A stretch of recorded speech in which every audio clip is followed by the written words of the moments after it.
बिस्मिल्लाहिर्रहमानिर्रहीम। अस्सलाम वालेकुम डियर स्टूडेंट्स। जैसा कि आप सब जानते हैं कि हमने रिव्यू एक्सरसाइज 6 स्टार्ट की हुई है। इसके पहले 3 क्वेश्चंस हमने कंप्लीट कर लिए हैं। आज हम करने लगे हैं रिव्यू एक्सरसाइज 6 का क्वेश्चन नंबर 4, 5 एंड 6।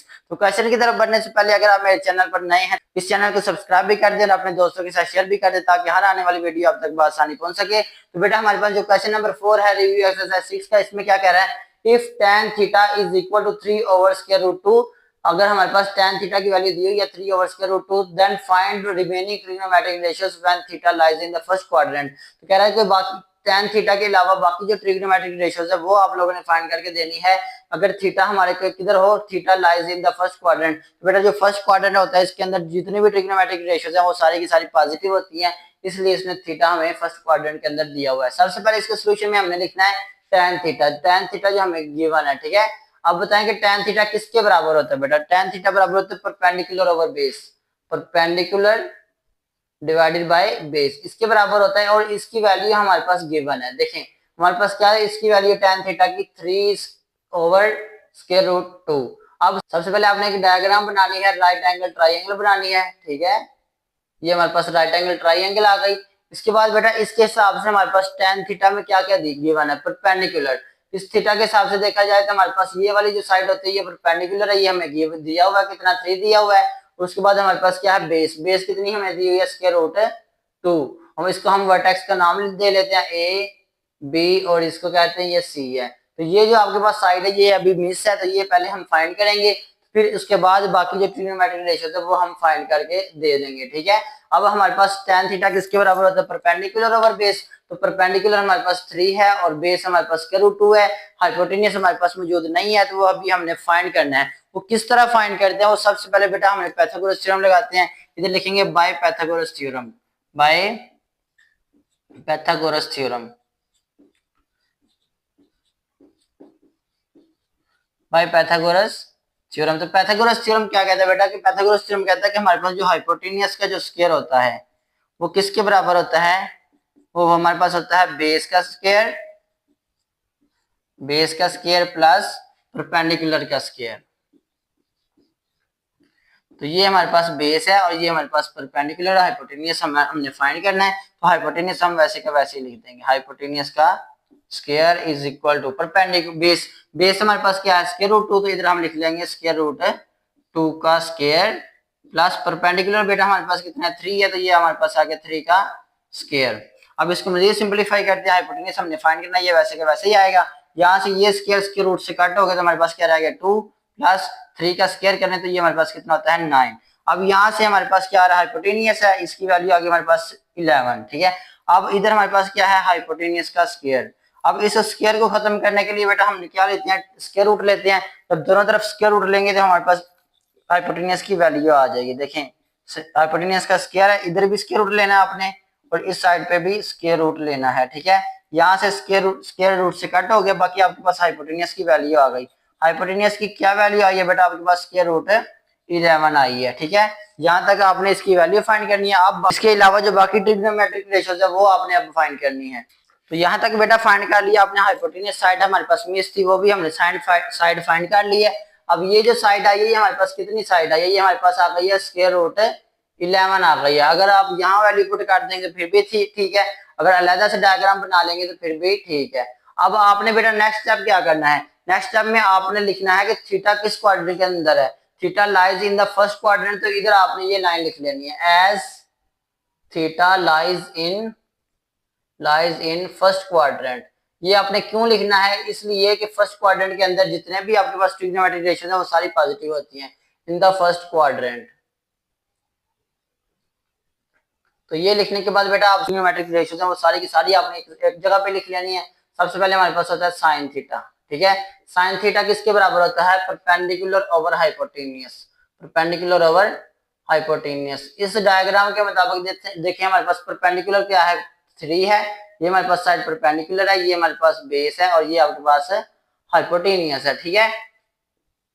तो इधर जरा थोड़ा सा गौर करें, हमारे पास जो परपेंडिकुलर है वो हमारे पास है 3 डिवाइडेड बाय हाइपोटेन्यूस। तो हाइपोटेन्यूस हमारे पास क्या है, स्क्वायर रूट 11, ठीक है। और साइन का जो उल्टा होता है वो हमारे पास क्या होता है, कोसिकेंट थीटा। तो इधर हम लिख लेंगे कोसिकेंट थीटा, वो किसके बराबर बन जाता है, hypotenuse divided by perpendicular. Divided by perpendicular. Hypotenuse कितना है हमारे पास, स्क्वायर रूट 11 डिवाइडेड बाय 3। इसको उल्टा कर लेंगे तो वो उसका कोसेकेंट की वैल्यू बन जाएगी। तीसरे नंबर पे हमारे पास होता है कॉस थीटा। कॉस थीटा किसके बराबर होता है, बेस डिवाइडेड बाय हाइपोटेन्यूज। तो इस डायग्राम के मुताबिक देखिए बेस हमारे पास क्या है, स्क्वायर रूट 2 है, ये हमारे पास आ गया square root 2 divided by hypotenuse. Hypotenuse कितना है हमारे पास, स्क्वायर रूट 11, इधर हम लिख लेंगे स्क्वायर रूट 11। ठीक है, नेक्स्ट आ जाते हैं आपके पास cos का उल्टा क्या होता है, सेकंड थीटा। ये हमारे पास आ गया सेकंड थीटा। सेकंड थीटा किसके बराबर बन जाएगा, हाइपोटेन्यूज डिवाइडेड बाय बेस। तो इसकी वैल्यू को उल्टा कर लेंगे, हमारे पास क्या वैल्यू बन गई इसकी, square root 11 divided by square root 2। Next आ जाए तो बेटा तीसरे नंबर पे हमारे पास होता है tan थीटा। इधर हम लिख लेंगे tan theta. tan theta is equal to perpendicular over base, तो परपेंडिकुलर डिवाइडेड बाय बेस लिख लेंगे।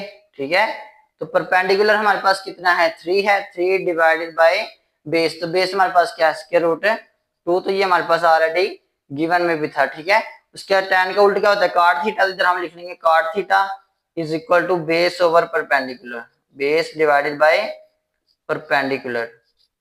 तो बेस हमारे पास बेटा कितना है, स्क्वायर रूट 2। इधर हम लिख लेंगे स्क्वायर रूट 2 डिवाइडेड बाय 3। इसको उल्टा कर लेंगे तो ये cot की वैल्यू आ जाती है। तो ये बेटा हमने ट्रिग्नोमेट्रिक रेशियो 6 थी हमारे पास, ये हमने 6 की 6 साइड पे लिख लिए हैं और ये हमारे पास इसका आंसर आ गया। ठीक है, आई होप आपको अच्छी तरह समझ लगी होगी। अगर किसी किस्म का क्वेश्चन हो तो आप कमेंट सेक्शन में पूछ सकते हैं। तो आप बढ़ते हैं नेक्स्ट क्वेश्चन की तरफ। तो बेटा इस क्वेश्चन का मैंने आंसर चेक किया, इसमें ये जो हमारे पास स्क्वायर रूट 2 और स्क्वायर रूट 11 इसको इकट्ठा किया हुआ है। हम इसको किस इकट्ठा करके लिख सकते हैं एक स्क्वायर रूट के अंदर, तो इसको हम लिख सकते हैं easily square root 2 divided by 11 इकट्ठा कर सकते हैं। तो इसको भी इकट्ठा कर सकते हैं, इसको हम लिख सकते हैं 11 स्क्वायर रूट 11 डिवाइडेड बाय 2। तो एक स्क्वायर रूट के अंदर हम इसको लिख सकते हैं। जी तो डियर स्टूडेंट्स, ये हमारे पास रिव्यू एक्सरसाइज का क्वेश्चन नंबर 5 है। इसमें क्या कह रहा है, from a point on the ground, यानी कि जमीन के किसी एक पॉइंट से। ठीक है, ये आपके पास फॉर एग्जांपल आपके पास एक पॉइंट है, यहां से क्या है, from a point on the ground the angle of elevation to the top of a 30 metre high building, यानी कि आपके पास एक बिल्डिंग है, उसकी जो हाइट है वो कितनी है, 30 मीटर है। ठीक है, 30 मीटर हाइट है और यहां से उसका एक एंगल ऑफ एलिवेशन बन रहा है, एंगल ऑफ एलिवेशन बन रहा है और वो कितना बन रहा है, 28 डिग्री। कितना, 28 डिग्री इसका एंगल ऑफ एलिवेशन बन रहा है और उस बिल्डिंग की जो हाइट है वो हमारे पास कितनी है, 30 मीटर है। नेक्स्ट क्या कह रहा है, how far is the point, यानी कि वो जो पॉइंट जहां से आपने एंगल ऑफ एलिवेशन बना है, how far is the point from base of building, यानी कि ये आपके पास बिल्डिंग है और बिल्डिंग की जो बेस है वहां से ये जो पॉइंट है ये कितने फासले पर है। तो ये बेटा आपने क्या करना है, फाइंड करके देना है। इसको हम वर्टेक्स का नाम दे लेंगे ए बी एंड सी। ठीक है, नेक्स्ट आपने क्या करना है बेटा, गौर करना है कि ये जो एंगल है हमारे पास, इसके हिसाब से जो सामने वाली साइड है वो हमारे पास परपेंडिकुलर होती है।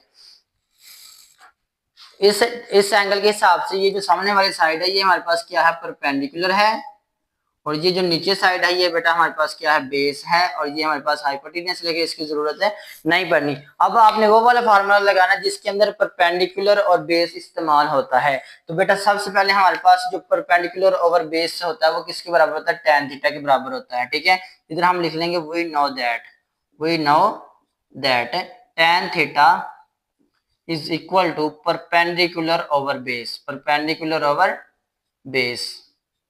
तो tan थीटा, थीटा हमारे पास कितना है, 28 डिग्री, तो इधर हम लिख लेंगे tan 28 degree is equal to perpendicular हमारे पास कितना है, 30 डिवाइडेड बाय बेस। बेस हमने फाइंड करना है, इधर हम इसकी जगह पे क्या लगा लेंगे, x लगा लेंगे। अब हमने इसकी वैल्यू लगानी है tan 28 डिग्री की। तो यहाँ से सबसे पहले हमने क्या फाइंड करना है, tan 28 डिग्री, इसकी जो हमारे पास वैल्यू आई वो हमारे पास आई है 0.5317 is equal to 30 divided by x।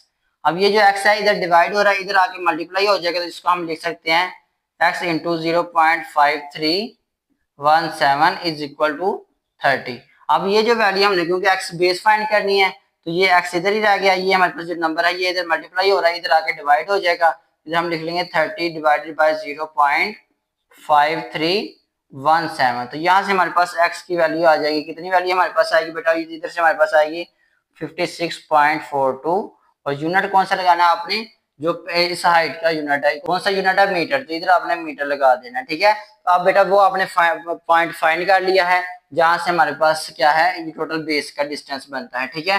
तो ये हमारे पास इसका आंसर आगे कितना आया हमारे पास 56.42। तो ये बेटा इससे हमारे पास क्वेश्चन नंबर 5 का आंसर आ गया।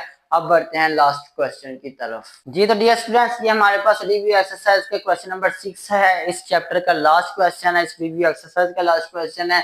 इसमें क्या कह रहा है, ladder leaning against a wall. आपके पास एक सीढ़ी है जो क्या है, दीवार के साथ लगी हुई है, forms an angle of 65 degree, ठीक है। जारी बात है, जब भी आप सीढ़ी लगाते हैं तिरछी लगाते हैं, ठीक है। फॉर एग्जांपल ये आपके पास एक दीवार है, ठीक है, और इसके साथ आपने क्या लगाई हुई है, एक सीढ़ी लगाई हुई है ये वाली, ठीक है। तो इसको आपने इसके साथ अटैच कर देना है, बेस बना देनी है इसकी।